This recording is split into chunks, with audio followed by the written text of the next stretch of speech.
I've always been bad at telling you what's going on behind the curtain. I always figured it was best not to inconvenience you with my problems. I realize now I should have been more open. If anything, so that this video would not come as a shock. I am not going to be posting much online anymore, and there will not be any more videos or episodes of the podcast.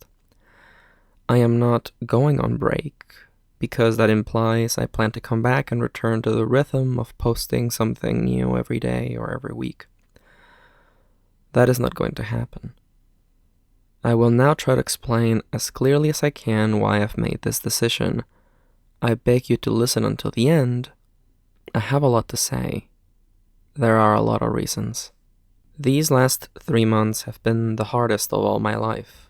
Since July, I have been juggling personal tragedy, loss, financial difficulties, my own declining mental health, and all that while trying to turn this channel around. My original plan was to write a writing advice book. I wanted to crystallize the best parts of my advice. 2 drafts, several hundred pages later, and I have nothing to show for it. The only saving grace is that writing those 2 books made me realize there was something deeply wrong with me. When I finished the first incarnation and was looking to edit it, I realized just how negative it all was. The positivity that I had started out with, the desire to inspire people to write, was all but gone. Those 300 pages of advice were only proof of how depressed I am. My anxiety and depression have always been deeply interlinked. Looking over my diary entries for the last 3 months, there is a single sentence I've scribbled over and over on the margins.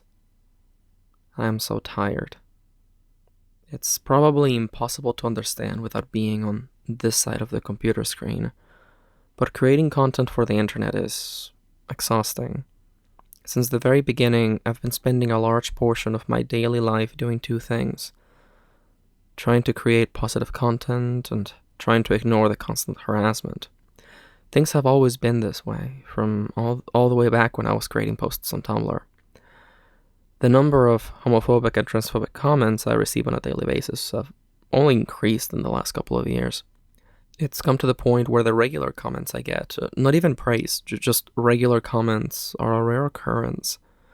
Another thing that may not be immediately obvious unless you create content is that everything you do becomes some kind of possible post you can release to gain traction or followers.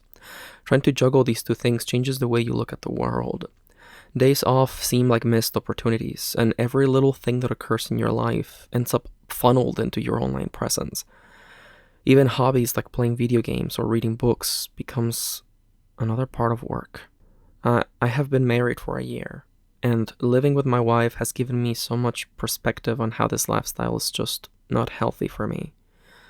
During a conversation with my wife, I broke down in tears when I realized that I hadn't taken a real day off in 5 years. Although I had taken days off and even vacations, I'd never stopped producing content. Even when I was on hiatus, I didn't stop. Last week, when our household was affected by the California public safety power shutoff, and we didn't have electricity or internet, I was still looking for ways to create content. This is not healthy.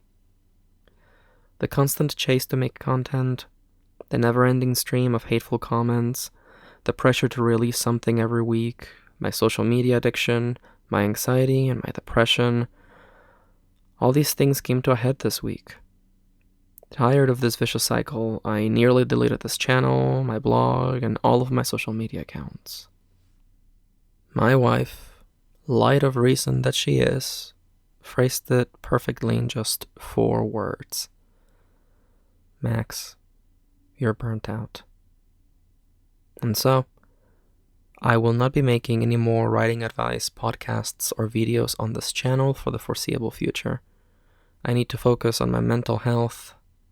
And then, once I feel human again, I will most likely focus on my books.